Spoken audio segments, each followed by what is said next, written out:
Hello મિત્રો, નમસ્કાર. હું છું Jethwa Jimit, LIC insurance adviser. મિત્રો, જો તમે એલઆઈસીમાં ઇન્વેસ્ટમેન્ટ કર્યું છે તો એનું રેગ્યુલર તમે પ્રીમિયમ ભરો છો, અથવા તો જે તારીખમાં તમારું પ્રીમિયમ આવે છે એ તારીખમાં તમે પ્રીમિયમ ચૂકી ગયા છો, તો એલઆઈસી તરફથી તમને અમુક દિવસો આપવામાં આવે છે કે એ દિવસમાં જો તમે પ્રીમિયમ ભરી દો તો તમને કોઈ જાતનું વ્યાજ નથી લાગતું, અને એ દિવસ જો તમે ચૂકી ગયા હોય તો તમને અમુક ટકા એલઆઈસીમાં પ્રીમિયમ ઉપર વ્યાજ લાગે છે.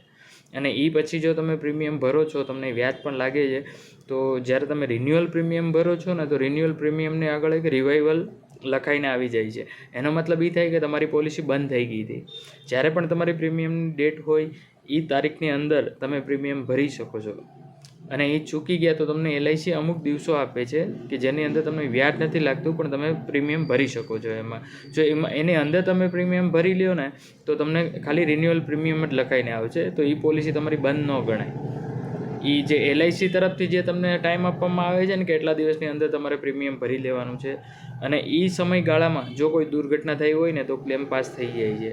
પણ એ તારીખ ચૂકી ગયા અને થોડાક દિવસો એલઆઈસી આપે એ પણ દિવસમાં તમે ચૂકી ગયા અને પ્રીમિયમ નથી ભરતા, તો તમારી પોલિસી બંધ અવસ્થામાં ગણાશે. એટલે ક્યારેય કોઈ દુર્ઘટના થાય તો એમાં ક્લેમ થતો નથી એલઆઈસીની અંદર, ખાલી ભરેલી રકમ જ તમને પાછી મળે છે. એટલે આ એક ખાસ ધ્યાન રાખજો. જે પણ તારીખ હોય એ તારીખમાં રેગ્યુલર પ્રીમિયમ ભરો, અથવા તો એ તારીખમાં સગવડતા નથી તો જ્યારે એલઆઈસી તમને જેટલો ટાઈમ આપે છે એની અંદર તમે પ્રીમિયમ ભરી શકો છો. વધારે માહિતી જોઈતી હોય તો મારો કોન્ટેક્ટ કરી શકો છો.